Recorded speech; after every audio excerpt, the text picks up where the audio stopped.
बिस्मिल्लाहिर्रहमानिर्रहीम। अस्सलाम वालेकुम डियर स्टूडेंट। उम्मीद है आप सब अल्लाह के फजल करम से खैरियत से होंगे। आज हम देखेंगे स्पेशल टॉपिक का सॉल्यूशन का चैप्टर, जिसमें हम आइडियल और नॉन आइडियल को डिस्कस करेंगे। व्हेन और रियॉट्स लॉ डिस्कस करेंगे। अब when two are more than two liquid substance are mixed each other either they are ideal और नॉन आइडियल। जब भी हम दो या दो से ज़्यादा सब्सटेंस लिक्विड सब्सटेंस को मिक्स करते हैं, या तो वो आइडियल सॉल्यूशन बनता है या नॉन आइडियल सॉल्यूशन बनता है। अब हम इन दोनों का डिफरेंस देखते हैं कि आइडियल कब होगा और नॉन आइडियल कब होगा। Thermodynamically and the formation of an ideal solution, no change in volume and enthalpy take place। जब भी आइडियल सॉल्यूशन की फॉर्मेशन होती है कोई तब्दीली नहीं होती एंथैल्पी में भी और वॉल्यूम में भी, इसलिए इसका क्या होगा, डेल्टा वी भी ज़ीरो होगा, डेल्टा एच भी ज़ीरो होगा। नेक्स्ट अगर हम पॉइंट देखें, if the formation of interaction between the molecules of different component, जो फोर्सेस ऑफ इंटरेक्शन होती हैं बिटवीन मॉलिक्यूल्स के दरमियान, डिफरेंट कंपोनेंट्स के मॉलिक्यूल के दरमियान, as same as when they are in the pure state, जब वो कोई भी सब्सटेंस प्योर स्टेट में जब होता है तो उसके मॉलिक्यूल्स के दरमियान जो फोर्सेस ऑफ इंटरेक्शन होती हैं वो सेम रहें जब वो सॉल्यूशन फॉर्म में जाके बनता है। जब वो दूसरे मॉलिक्यूल्स के दूसरे सब्सटेंस के मॉलिक्यूल्स के साथ इंटरेक्शन करता है तो वो इंटरेक्शन और उसकी प्योर फॉर्म में जो इंटरेक्शन थी मॉलिक्यूल्स के दरमियान वो अगर सेम है तो वो आइडियल होगा, otherwise non ideal. As when they are in the pure state they are ideal solution, otherwise non ideal. Next point देखें तो हमारे पास वॉल्यूम ऑफ सॉल्यूशन अगर नॉट इक्वल टू है sum of individual volume of the component, अगर जो total volume of solution है वो individual volume of solution volume of the component के इक्वल नहीं है, उनके सम के इक्वल, तो वो हमारा क्या होगा, नॉन आइडियल होगा। फॉर एग्जांपल हमारे टोटल वॉल्यूम ऑफ सॉल्यूशन अगर 10 ml है और हम कहते हैं कि 5 ml हमने एक कंपोनेंट डाला है, 5 एक डाला है, तो अगर दोनों को प्लस करें 5 ml plus 5 ml is equal to कितना बन रहा है, 10 ml, तो फिर तो आइडियल होगा। अगर ऐसा है कि दोनों का टोटल वॉल्यूम जो कंपोनेंट 5 ml डाला था लेकिन वो इक्वल टू 10 ml नहीं आ रहा, कम या ज़्यादा आ रहा है, नॉट इक्वल टू 10 है, तो फिर हमारे लिए वो क्या होगा, नॉन आइडियल सॉल्यूशन होगा। अगर नेक्स्ट पॉइंट फोर्थ देखें, if the solution obey Raoult's law they are का आइडियल सॉल्यूशन, अगर कोई सॉल्यूशन ओबे करता है रियॉट्स लॉ को तो वो क्या कहलाएगा, आइडियल सॉल्यूशन, अदरवाइज नहीं कहलाएगा, अदरवाइज नॉन आइडियल सॉल्यूशन। और this is a very convenient way to check whether the solution is ideal और नॉट। किसी भी सॉल्यूशन को चेक करने के लिए कि वो आइडियल है या नहीं है, ये बहुत ही ज़बरदस्त मैटर है रियॉट्स लॉ के ज़रिए। तो अब हम चेक करते हैं कि रियॉट्स लॉ डिस्कस करते हैं कि रियॉट्स लॉ क्या है। Rods law is a law of thermodynamics established by French chemist Francois Marie Rolles in 1887. It stated that the partial vapor pressure of each component of an ideal mixture of liquid is equal to the vapor pressure of the pure component multiply by it's mole fraction and the mixture. वो कह रहा है कि जो vapour pressure है जो हमारे पास है, मतलब partial vapour pressure of each component है, किसी भी आइडियल मिक्सचर में वो किसके इक्वल होगा, vapour pressure of pure component multiply by उसकी मोल फ्रैक्शन जो है उसके इक्वल होगा। अगर मैथमेटिकली हम दूसरा, अब वेपर प्रेशर का जिक्र है तो पहले हम वेपर प्रेशर देख लेते हैं कि वेपर प्रेशर क्या टर्म होती है। The pressure exerted by the gas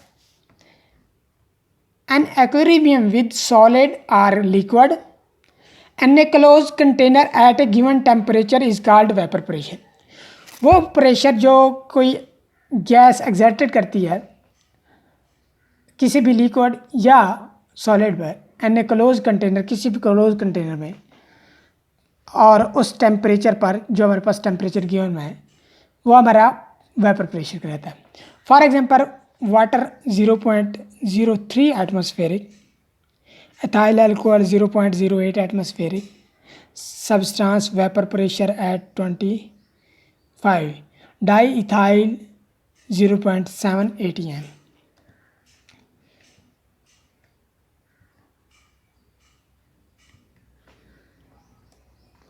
ये आप देख सकते हैं नीचे क्या है, लिक्विड, ऊपर क्या है, गैस, वेपर प्रेशर है, उनका वेपर है, और वेपर क्या होते हैं, लिक्विड इन, यानी कि गैस फॉर्म में है, तो ये मतलब ये प्रेशर एग्जर्ट करेंगे लिक्विड पे।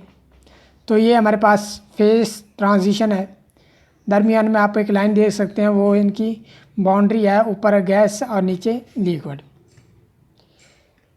अब the mathematically form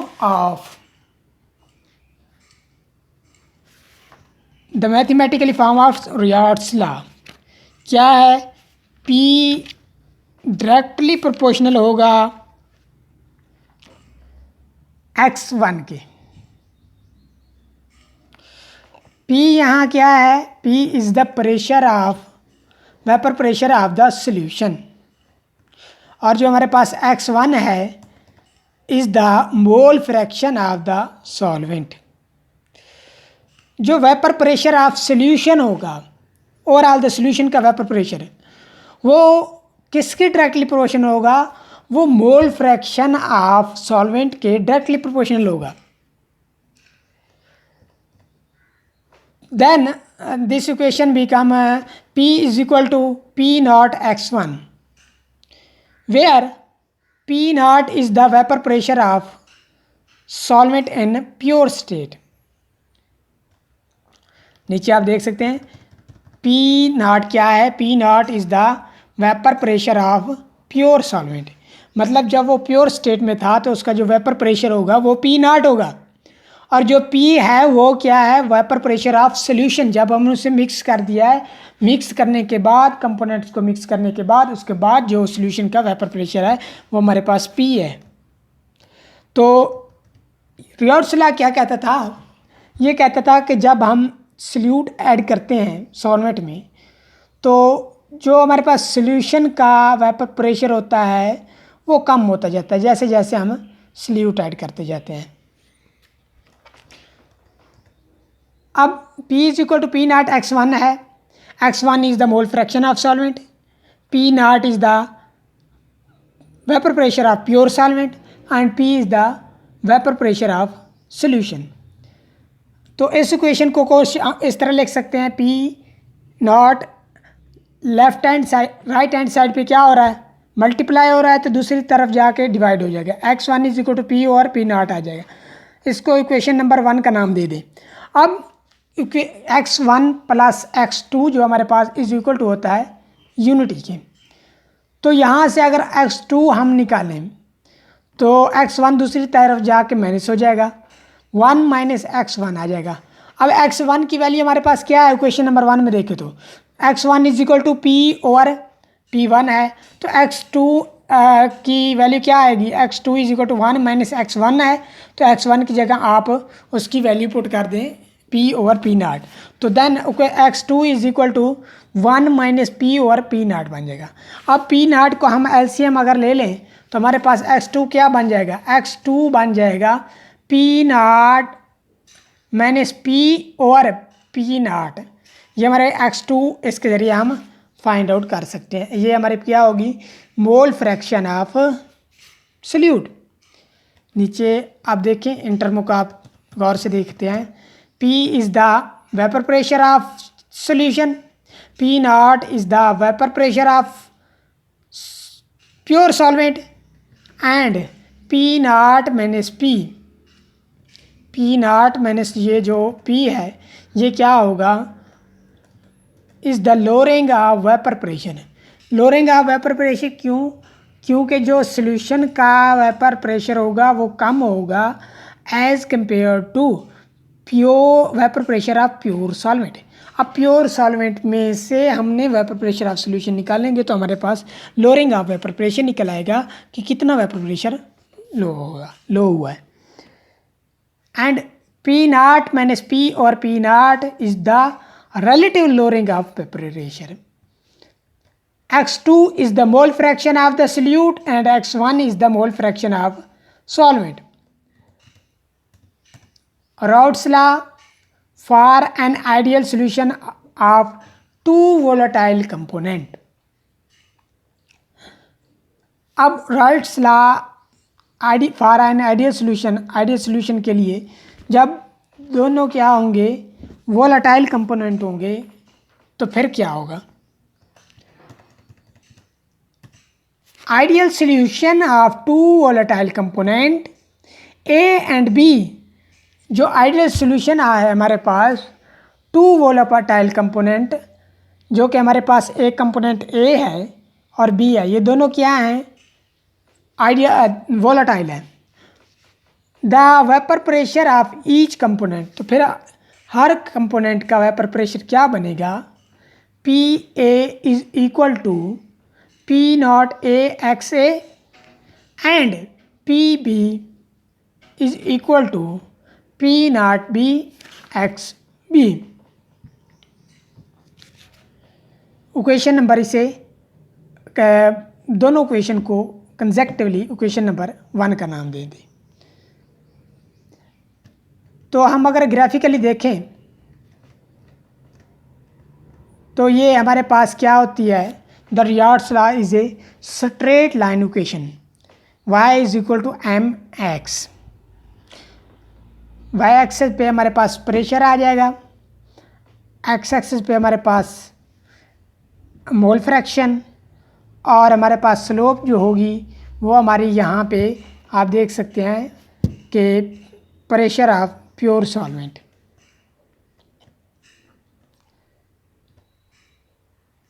plot Raoult's law is a linear equation y is equal to M X plus B.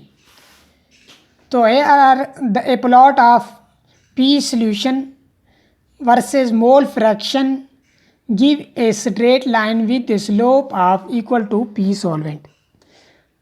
आप ये जो क्वेश्चन है P is equal to P naught X A, अगर हम देखें P ए तो यहाँ पे y is equal to M X, M हो गया जहाँ y है, y is equal to M X है, तो यहाँ पे अगर y P ए y आएगा, m हमारे पास क्या होगा P नॉट ए और x होगा एक्स ए। तो एक्स एक्सिस पे एक्स ए आ जाएगा, वाई एक्सिस पे पी ए आ जाएगा, और पी नॉट ए जो है वो हमारी जो स्लोप निकलेगी वो पी नॉट ए की वैल्यू होगी। अब यहाँ पे देखिए, ये मैंने आपको बताया कि अगर इसके लिए अगर हम ड्रा करना चाहें ए कंपोनेंट के लिए तो इस तरह होगा। तो यहाँ पे उसने जनरल बताया कि रियार्ड्स लॉ अगर देखें तो हमारे पास pressure of solution Y axis पे और एक्स एक्सिस पे मोल फ्रैक्शन होगी, और जो हमारे पास सॉल्वेंट होगा वो हमारे पास यानी कि आप कह सकते हैं जो हमारे पास स्लोप निकलेगी वो इक्वल टू होगी प्रेशर ऑफ सॉल्वेंट की। Pressure of solution directly proportional है, अभी हम देख के आए हैं कि इसके मोल फ्रैक्शन ऑफ द सॉल्वेंट। अगर मोल फ्रैक्शन कम हो रही है तो pressure of solution, vapour pressure of solution decrease हो जाएगा, अगर इंक्रीज़ हो रही है तो vapour pressure of solution increase हो जाएगा। डायरेक्ट रिलेशन है इसका मोल फ्रैक्शन ऑफ सॉल्वेंट के साथ।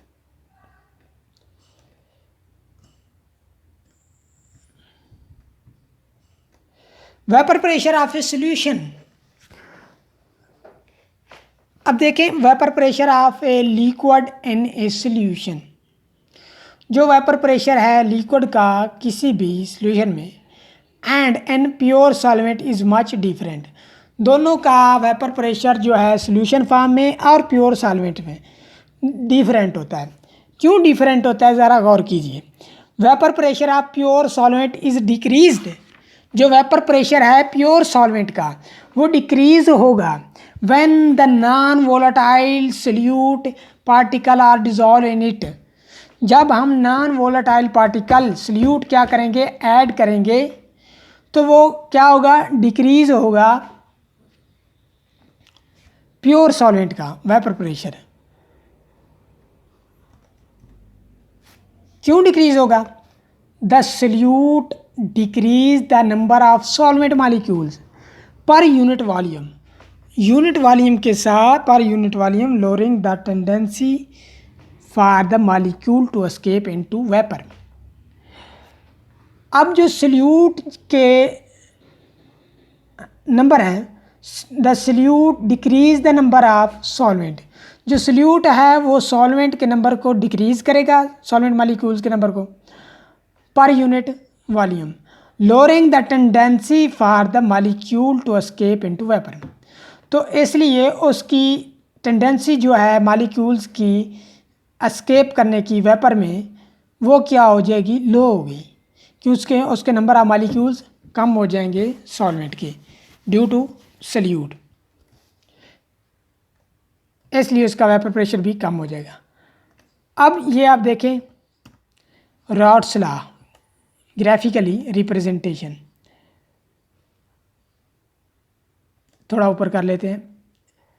एक तरफ वेपर प्रेशर आप दिया हुआ है वाई एक्सेस पे और एक्स एक्सेस पे दी हुई है मोल फ्रैक्शन। जो सॉलिड लाइन है ये हमारे पास है टोटल प्रेशर।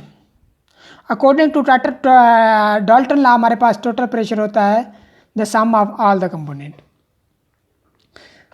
तो वेपर प्रेशर दोनों साइड पे, एक साइड पे लेफ्ट हैंड साइड पे vapour pressure of pure solvent A दिया हुआ है और दूसरी तरफ vapour pressure of pure component B दिया हुआ है।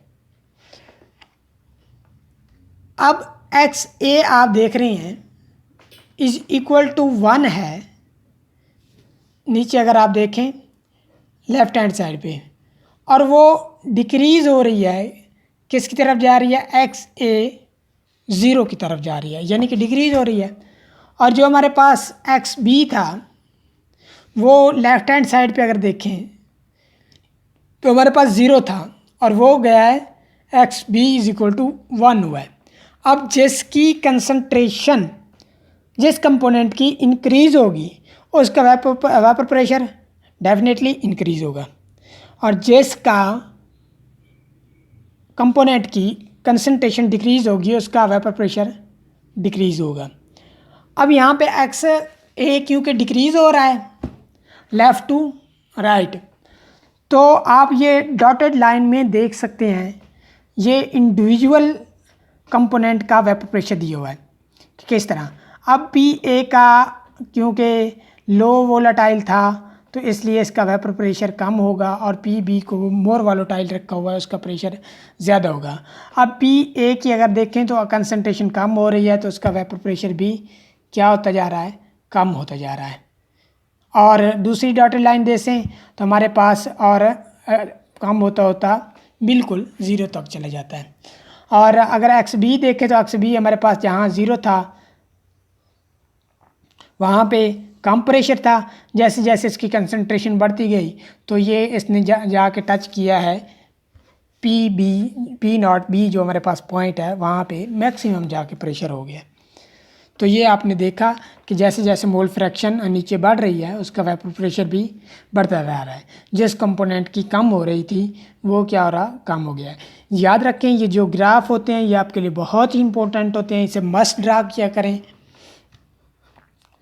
Vapour pressure diagram of our ideal solution.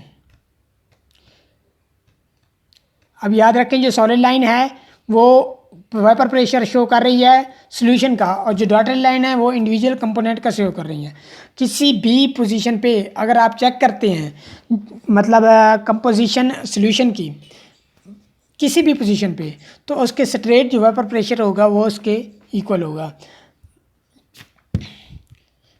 अगर आप एक्स ए मैक्सिमम ले लेते हैं और एक्स बी मिनिमम ले लेते हैं तो हमारा vapour pressure P not A पे आएगा। अब डाल्टन लॉ क्या था? It state that in a mixture of non reactant gases the total pressure exerted is equal to the sum of partial pressure of individual gas.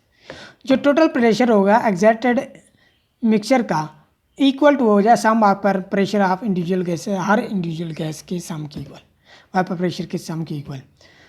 This empirical laws was observe by John Dalton in 1801 and is related to the ideal gas laws. P total, for example मेरे पास काफ़ी सारे component हैं तो उनका मैं check करना चाहता हूँ कि टोटल प्रेशर कितना होगा, तो उनके टोटल प्रेशर को हर एक के प्रेशर को मैं सम करता जाऊँगा।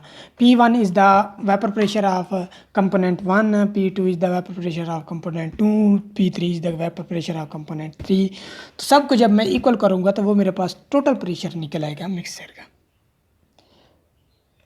अब आप ये क्वेश्चन देखें, लास्ट टाइम हम देख लेते इसकी ये P A is equal to क्या है, P not A x A, P B क्या है, P not B x B. Question number 3 आप जेन में रखें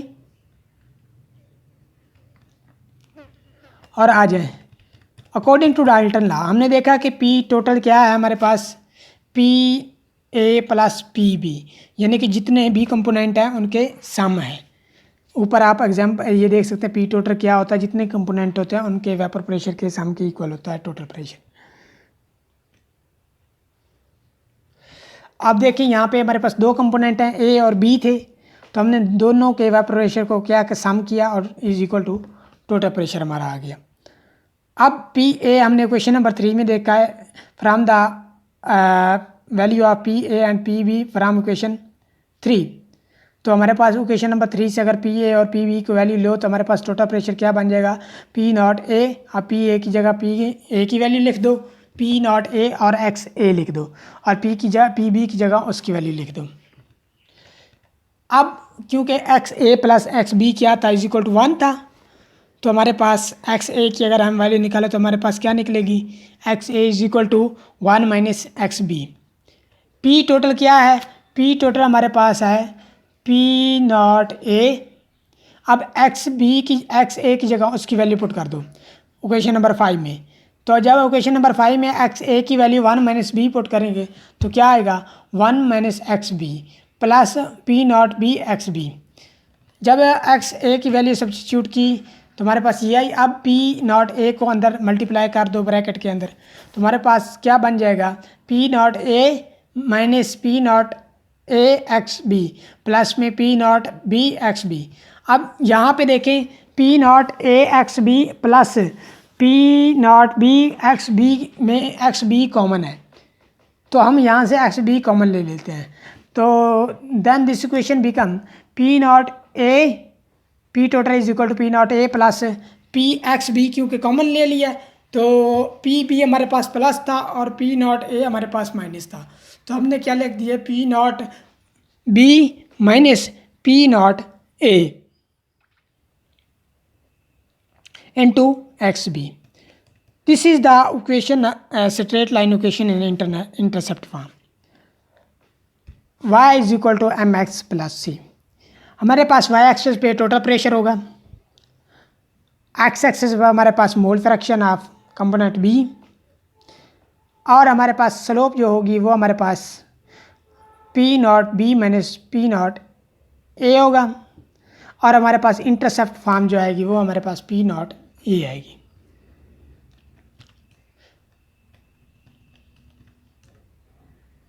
composition of vapour in mole fraction unit is governed bye Dalton law. जो composition है vapour pressure in mole fraction में वो Dalton law के ज़रिए गवर्न की जाती है, govern by Dalton law of partial pressure. The mole fraction of vapour pressure can be written है। तो हम मोल फ्रैक्शन ऑफ जो वेपर प्रेशर की है वो कैसे लिखेंगे, x A vapour, x sub vapour is equal to क्या आ जाएगा, P A over P A plus P B. यानी कि जिस कंपोनेंट का आप पार्शियल प्रेशर मोल फ्रैक्शन का मालूम करने चाहते हैं तो वो हमारे पास इंडिविजुअल कंपोनेंट का vapour pressure over total vapour pressure. और एक्स बी का अगर हम निकालें तो इज इक्वल टू क्या आ जाएगा, P B over P A plus P B. दोनों का हमने पार्शियल प्रेशर निकाल लिया है तो हमारे पास P A and P B is the partial vapour pressure है। अब पी ए देखें इज इक्वल टू क्या था हमारे पास, X A P not A था जहाँ, और पी बी हमारे पास था X B P not B Raoult's law के मुताबिक। तो अब दोनों की वैल्यूज़ दोनों इक्वेशन में आप लिखते हैं, एक्स ए में भी लिखते हैं जो एक्स ए पार्शियल वेपर प्रेशर है और एक्स बी में भी लिखते हैं। तो पी ए और पी बी की जब वैल्यू लिखेंगे तो हमारे पास ये इक्वेशन क्या बन जाएगी, X A vapour is equal to बन जाएगा X A P not A और X A P not A plus x B P not B. इसी तरह एक्स बी वेपर जो है वो आपका बन जाएगा x B P not B over total, यानी कि एक्स ए और पी नॉट ए आ जाएगा plus x B P not B. दोनों की वैल्यू हम क्वेश्चन नंबर 7 जो है वो आपकी ये क्वेश्चन यहाँ पे जो हमारे पास टोटल है ये दोनों वेपर थे पार्शियल वेपर प्रेशर, उनकी जगह हमने पी ए पी बी की जगह उनकी वैल्यूज़ लिख दी हैं। तो हमारे पास क्वेश्चन नंबर 7 बन गई है। Question 7 can be use to calculate the composition of vapour in equilibrium with an ideal solution of any composition। Equation number 7 को आप यूज़ कर सकते हैं वेपर प्रेशर के लिए, कंपोजिशन ऑफ वेपर मालूम करने के लिए। नेगेटिव एंड पॉजिटिव डेविएशन, अब दो टर्मिनोलॉजी होती हैं कि नेगेटिव डेविएशन क्या है और पॉजिटिव डेविएशन। नेगेटिव डेविएशन की अगर बात करें तो हमारे पास क्या होता है, if the vapour pressure of mixture lower than the expected from rods law, जो आप एक्सपेक्ट कर रहे हैं कि रॉड्स लॉ के मुताबिक ये वेपर प्रेशर आएगा सॉल्यूशन का, अगर वो उससे क्या हो जाता है, डेविएट कर जाता है, लोअर कम हो जाता है, तो फिर क्या होगा, हमारा नेगेटिव डेविएशन होगी। दोबारा देखें, if the vapour pressure of mixture is lower, अगर वेपर प्रेशर जो मिक्सचर का है वो लोअर है, जो हम एक्सपेक्ट कर रहे थे कि इतना होगा उससे कम है, तो हमारे पास नेगेटिव डेविएशन होगी। Adhesive forces between like molecules is dominate over the cohesive forces between like molecules, इसकी वजह से ही होता है।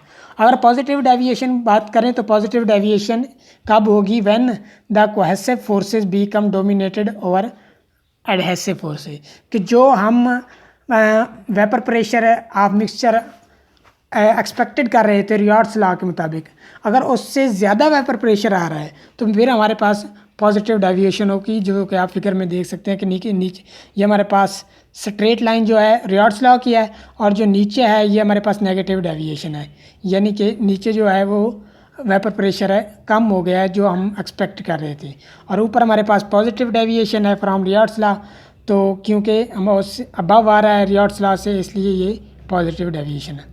एग्जांपल आप इसकी देख सकते हैं, हमारे पास पेंटेन और हेक्सेन है।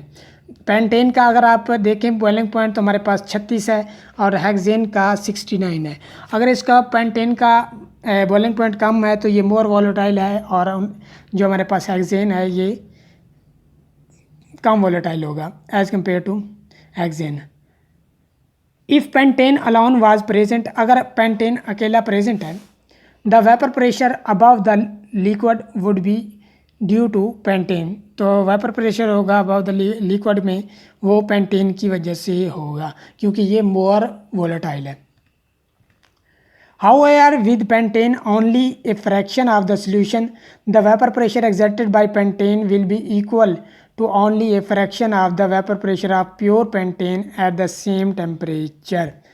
कि जो हमारे पास फ्रैक्शन ऑफ सॉल्यूशन है पेंटेन का, जो वेपर प्रेशर होगा एग्जर्ट करेगा वो पेंटेन की वजह से होगा, will be equal to only a fraction of vapour pressure of pure pentane, क्योंकि वो वही मोर वोलेटाइल है तो इसी की वजह से होगा.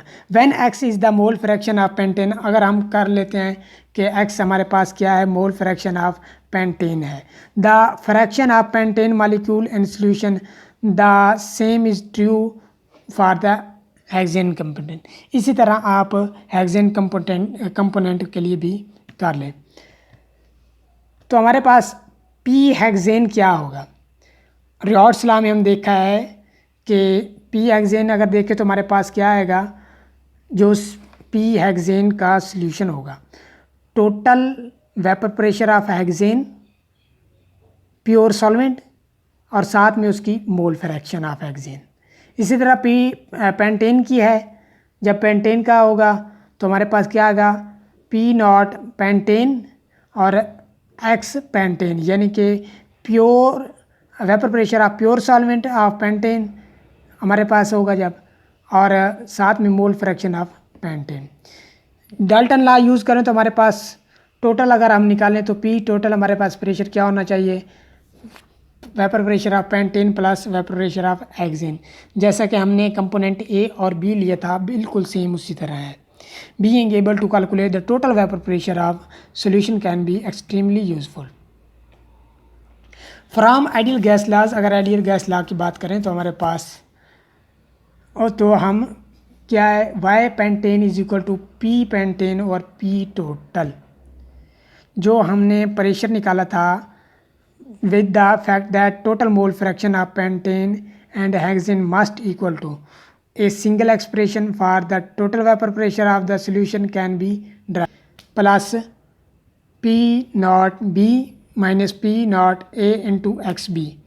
सेम इसी को अगर आप कंपैरिजन करें